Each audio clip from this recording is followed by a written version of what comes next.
Hello and welcome back to another edition of Press Pass on GNAT-TV. I'm Andrew McKeever, the news director at GNAT-TV's News Project, and it's a pleasure to have you with us today on Thursday, January 13th, for the first Press Pass show of the year, I might add. It's also a great pleasure to be joined for our first Press Pass show by Greg Sukiennik, who covers Vermont politics, the State House, and local events here in Bennington County for Vermont News and Media, better known as the Bennington Banner and the Manchester Journal and the Brattleboro Reformer also. Greg, great to have you back on the program again. It's good to be back, Andrew. Happy New Year. Happy New Year. Yes, it's been too long. But anyway, we've got so much to cover today with the legislature getting started last week and town meeting events beginning to kind of percolate and bubble up and coming into view. But I thought maybe we could start off up in Montpelier and just have you tell us a little bit about what you've been seeing so far going on in the State House. The couple of things that they've had a chance to work on so far, well, town meeting rules will be one thing, as well as, kind of taking next steps on the whole reapportionment question, as well as deciding whether or not they're going to meet remotely or and also wear face masks or not. So what's been standing out to you so far when it comes to events in Montpelier? Well, there's a few things going on. They really did hit the ground running. As the second year in a session, it's a little you're able to do that because folks you're not assigning people to new committees. You've got a few new lawmakers coming in by appointment, but it allows you to sort of step right in. And the first thing they did was set things up so they could meet remotely for a couple weeks. Given the Omicron variant numbers that we're seeing during the pandemic, one wonders if a return to in-person lawmaking one wonders when that might happen. I guess we just have to wait and see. They've also been quite busy with town meeting business, with voting to allow, as was the case last year, to hold town meetings electronically for informational purposes and then by Australian ballot. Or to allow towns to move the meeting further into the spring if they want to hold them in person when perhaps the things are a little safer or they can be held outdoors. Did hear some interest in that at Tuesday's select board meeting from Michael Naworth, the town meeting moderator. So what path the select board will take, that still remains to be seen. Back in Montpelier, we also have efforts to allow candidates for town office to file their papers without having to get signatures. That was something that was rushed through the Senate and the House in the past couple days. So that's gone to the governor's desk as well. A couple other interesting longer-term initiatives underway. You mentioned in our conversation before we started chatting, on tape here, reapportionment. So every 10 years, the Vermont legislature is bound by law to take the latest census data and figure out how to distribute its population equally among its 150 House seats and 30 Senate seats. Well, this year is interesting because there is a strong movement on a slim majority of the reapportionment board, a 4-3 majority, that Vermont should return to having single-member districts. That is, that every district should be represented by one lawmaker and one lawmaker only. Now, this would have a real impact here in southern Vermont, where our population isn't quite as dense as it is in Chittenden County. Chittenden County, Greater Burlington would pick up a couple of seats in any case, but the proposed majority plan would do a number of things in southern Vermont. It would split up the Greater Bennington in different ways. It would split up Windham County in different ways. But for our viewers, the most important thing the majority plan would do, and this is just one plan, there's a couple different ones, so fasten your seatbelts and stick with me. One would make Manchester its own district, and since both lawmakers are presently from Manchester, that would pose a problem in terms of one of the incumbents would have to find something else to do. This would also spring Arlington loose out of what's currently the Bennington 4 with Sunderland and Sandgate to form its own district. And then there would be, additional, also the Bennington-Rutland district would be different under the majority plan because it would add Tinmouth to Linda Joy Sullivan's district. And I think it would remove Peru and Landgrove, which would then go someone else's district up in the mountain. Now, the thing is, that's the majority district, but the majority plan, but that's not the only plan. There was a second minority plan. It was a 4-3 vote. And the Committee on Government Operations, which is the House committee that works with the redistricting plan every year, is starting with the alternate plan, which looks a lot more like the current plan we have. It would still allow 2-member districts. The Bennington 4 would remain a 2-member district in that plan. Linda Joy Sullivan's district would remain, the Bennington-Rutland district would remain as it is now. It would make changes in other places. The Senate, slightly different take in both cases. In the Senate, the majority plan would have carve out a 3rd Senate district sort of in the mountains, in addition to Windham and Bennington. The minority plan, the one they're starting with, more or less leaves the Senate districts as they are. So what's something everyone wanted to stress is this really is just sort of a starting point. So people shouldn't panic or wondering which district am I voting for, which lawmaker represents me. We're not there yet. There's gonna be a deliberative process, and certainly these things are probably gonna get heated.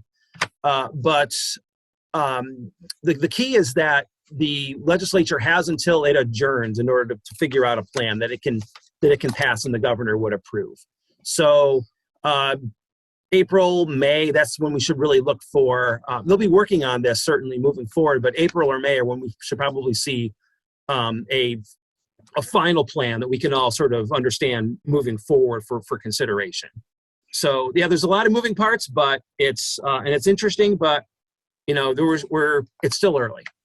I mean, the interesting question around the 2-member districts is, I guess the criticism is that it gives folks in those 2-member districts like Manchester, Arlington, Sunderland, 2 legislators to talk to and suggest ideas to, as opposed to just one, and that is considered to be unfair to folks who only have one representative in the legislature. Well, it's interesting that you have an unlikely bond between conservatives and progressives on the Legislative Reapportionment Board dealing with that.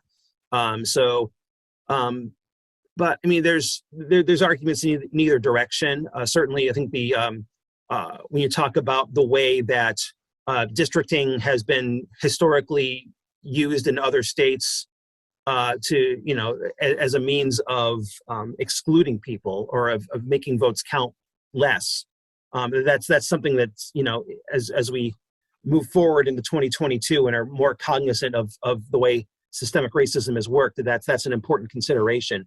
But there's also, sort of the question of how much you want to upset the apple cart and whether you want to completely start over or whether we believe that what you have is as fair and equitable as it can be. So there's going to be lots of big and small questions that are going to be part of that debate. Should be fascinating. Sure. Yeah, well, it'll be interesting to see how much pushback some of those legislators in those 2-member districts that would have to run for a different district or be actually redistricted out of their home district. I mean, under the majority plan, if I recall correctly, Representative Kelly Piala of Londonderry would no longer be living in the district that she's currently representing. Yeah, there'd be some change. It would be part of a district with Ludlow and Andover, I think. Yeah. And, there are a couple of shall we say, there's a couple of interesting situations there. Interesting isn't the right word. Well, one in both plans, Pownell and Stamford are part of the same district. There's no direct road connecting Pownell and Stamford. In the majority plan, Weston is part of the same district as Plymouth and Andover. I mean, Weston is, really all Plymouth has in common with Weston is that they're both on Route 100. I mean, different school districts, different counties. Well, actually, no. That's the issue because Weston is part of Windsor County. There's and that's only concentrating sort of in the southern section of it. I mean, there's I haven't really paid a whole lot of attention to the Chittenden County aspect of it because that's where they're actually creating districts, and that's where they're trying to push to make the state Senate representation more fair. Right now, Chittenden County has 6 state senators. They're trying to move that down to 3. So it's so there's there's a lot of moving parts, and whenever time you play with one part of the map, you have to adjust another part of the map, and so it's going to be interesting stuff. Yeah, and plenty other things going on too, between the Climate Council report and pension reform, workforce development. The governor talked about there, the State of the State message. But we're going to have to move on here. Before we do, I'll just mention the other thing I'm going to be interested to follow is that qualified immunity case where police officers could be sued for excessive force as people, and obviously that's gotten law enforcement officials rather worked up. It's a bill that one of our local state senators, Dick Sears, is pushing forward. Also has gotten support from State Senator Becca Balint, who's obviously a candidate for lieutenant governor, which gives me the perfect segue to what I want to talk to you about next is state politics. This is an election year on top of everything else. And we have, as everyone knows by now, I'm sure, Senator Patrick Leahy retiring or announced that he's going to be retiring after this year. Congressman Peter Welch hoping to move up and occupy that Senate seat, leaving an opening in the U.S. congressional seat, Vermont Sloan's seat. These openings don't happen very often, and we already have several people, 3 women, as it turns out, having thrown their hats in the ring. Molly Gray, the lieutenant governor, was just here in town earlier this week. We both had a chance to meet her. Becca Balint, the state senator from Windham County and the Senate Pro Tem, is also in the running. And just today, our timing is perfect. We have another announcement. Keisha Ram Hinsdale, state senator from Chittenden County. Yes. So interesting that Vermont, despite its sort of long history and sort of progressive reputation, has never sent a woman to Congress. Yeah, that really is amazing. That's like every other state in the union has done so except for Vermont. It's part of it is, Vermont has limited representation because of its small population. And also, sort of that's part of the effect of seniority and incumbency and sort of the way that those two things play together. And that sort of prevents turnover. But here we are, Senator Leahy stepping down, Peter Welch seeking the Senate seat that Senator Leahy is vacating. And so here are 3, very intelligent, very eloquent women on the Democratic side. We're still waiting for a Republican in the House seat. We'll get to the Republican in the Senate seat in a minute. So it's interesting to me how quickly this race has just sort of, we have until August. The primary is in August, and so it's a marathon, not a sprint. So being out ahead in fundraising or the polls right now is like leading the marathon in Hopkinton. Doesn't count for much. If you're from Greater Boston or Greater Boston, you can follow along with that reference. Otherwise, just look in the map. It's the starting point for the Boston Marathon. Anyway, just got off the phone with Keisha Ram Hinsdale, and she was telling me about sort of her story about her advocacy for a Green New Deal as a legislator, as a state representative from Chittenden County, about her family background. She would be if she were to be elected, she would be the first person of color to represent Vermont, as well as the first woman to represent Vermont. She's also, Becca Balint and Molly Gray both declared a month ago. So they're a little ahead right now on the fundraising side of things. But Keisha Ram Hinsdale told me that she's pretty confident that she can catch up pretty quickly. So, and that's going to be an interesting side. I was looking at the interesting side note, but also sort of something that's really central to the race, because I was looking at the past fundraising totals for the last time the seat was empty in 2006, when Peter Welch ran against Martha Rainville.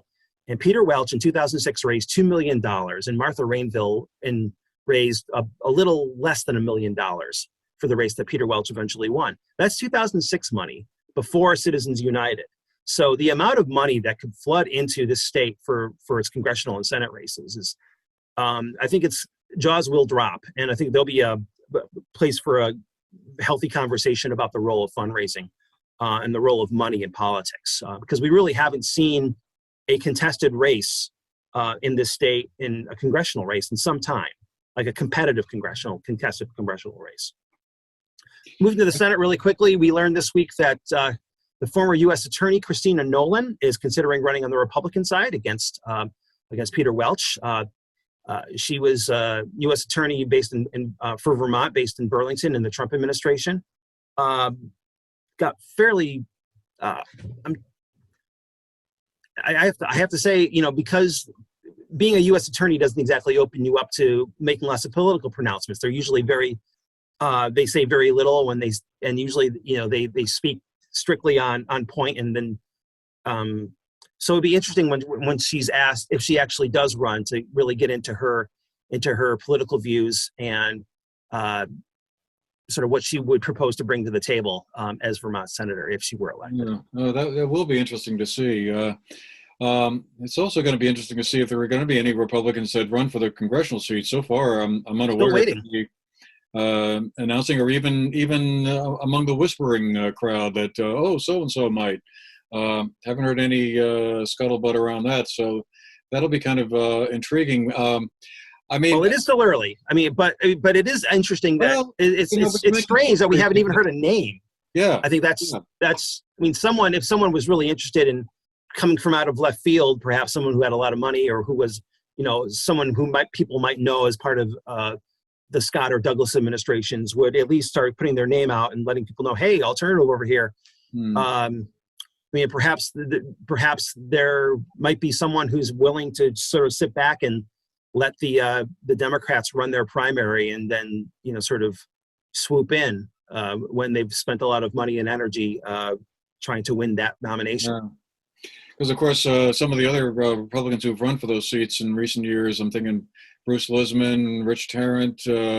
They were businessmen who really didn't have a political background or hadn't served in public office, and were quite wealthy and were able to finance their own campaigns. Sure, the Scott Milne model, if you will. But I do think that, given the interest in electing a woman this time around, I do think that if we see a Republican come forward in the congressional race for the House, that is, that it might be a woman as well.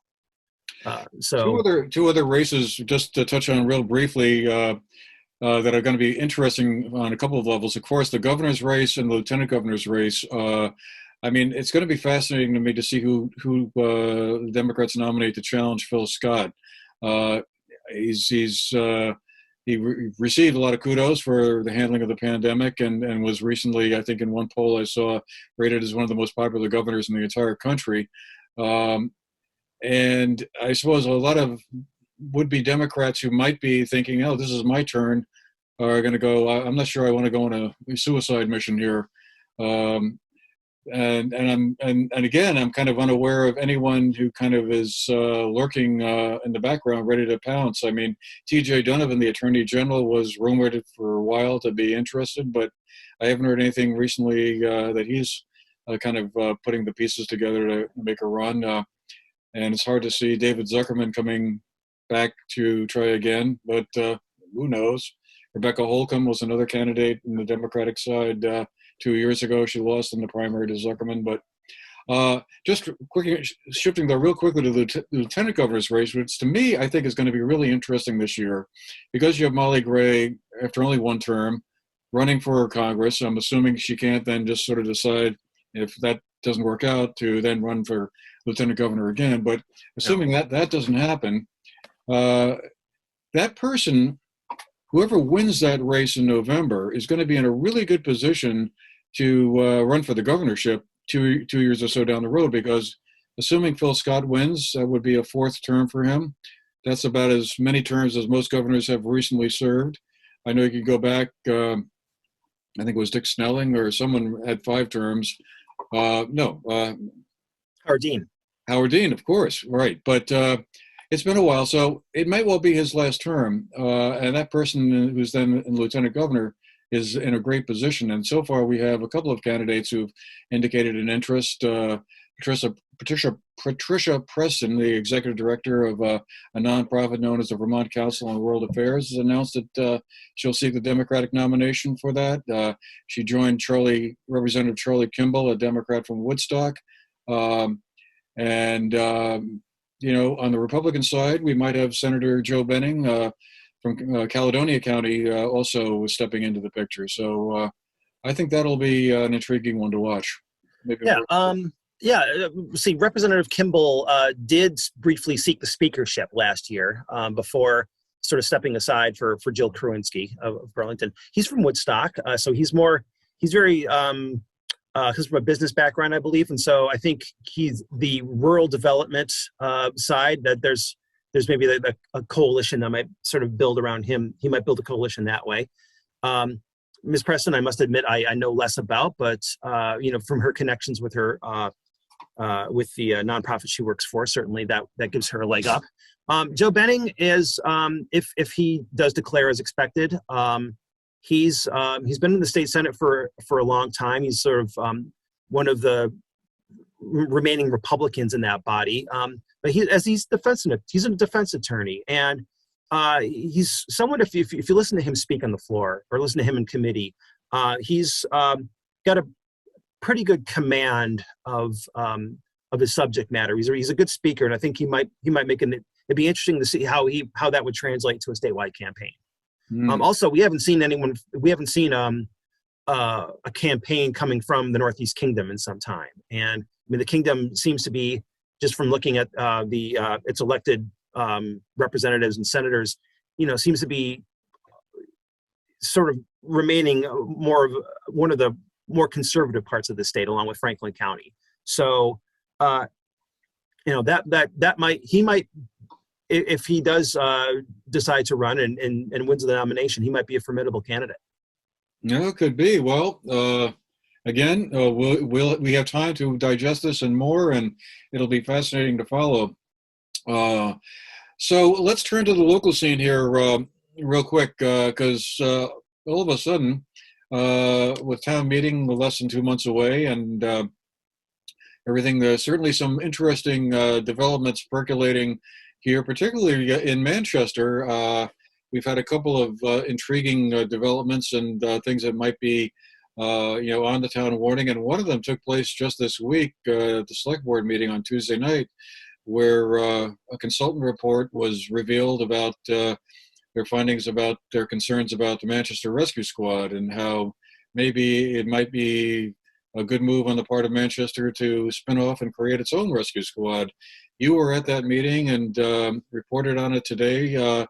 What was your takeaway from that meeting? I mean, I quite frankly was somewhat surprised by the tone of it. It seemed very negative, and I'm just wondering where they're going to go with this.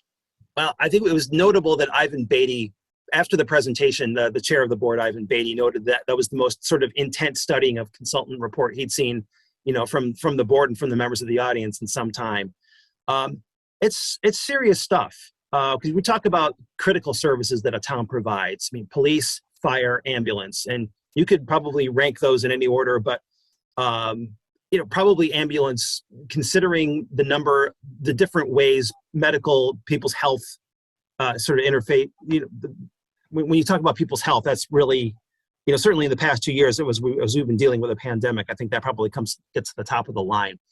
And it seems to me, just from what I wrote and sort of trying to sort of read between the lines, there might be the system that was put in place to govern the ambulance service.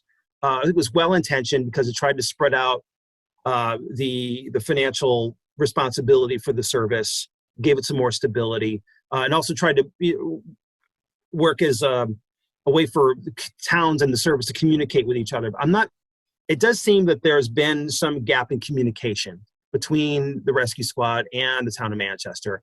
The treasurer, Jim Salzgiver, was telling me that he felt like some of these concerns that were raised in the report and in the and by folks in Manchester during the consultant's interview seemed to sort of take them by surprise, that really weren't aware that there were concerns or complaints. At the same time, when you think about the possibility of Manchester fronting its own ambulance service, it has this once-in-a-lifetime opportunity with all these ARPA dollars to put up money that would to start fresh. But that's, we're talking about a good $500,000, which is, about half of the town's ARPA allocation. We're also talking about the potential expenses and staffing issues that come with ambulance services. And there's an interest in trying to partner with someone, but that partnering has to be done right, and it has to be, it's done in such a way that we don't wind up back at the same place a few years later with unhappiness with a partner and trying to figure out what to do next. But